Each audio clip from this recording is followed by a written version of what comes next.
Péninsule de Yamal en Sibérie occidentale, à quelques kilomètres du cercle polaire. Un matin de mai 2007, au bord d'une rivière gelée, un éleveur de rennes fait une drôle de découverte. Un bébé mammouth congelé depuis plus de 40 000 ans. Une formidable aventure scientifique commence. Un comité international est immédiatement constitué avec des chercheurs du monde entier et c'est sous les flashs des photographes que la dépouille congelée qui a traversé les siècles est transportée pour un premier examen. La découverte est fabuleuse.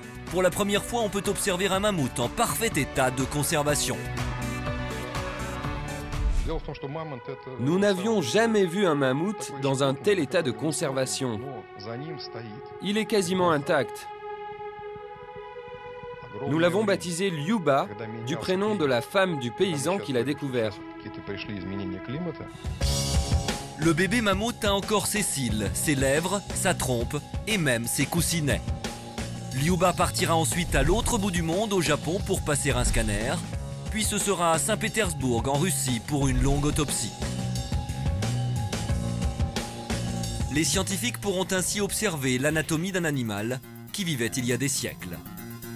Les dents, la peau, le sang, les intestins, tout est minutieusement répertorié, puis analysé.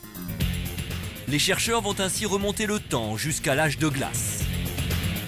Ils vont enfin pouvoir décoder une partie de l'ADN du mammouth et peut-être même d'ici 10 ou 15 ans, pourront-ils cloner Lyuba et ainsi redonner vie à un animal disparu depuis des millénaires. Avec cette fantastique découverte, l'histoire de Lyuba est désormais connue du monde entier et les éleveurs de rennes gardent le secret espoir de découvrir un jour les frères et les sœurs du petit mammouth.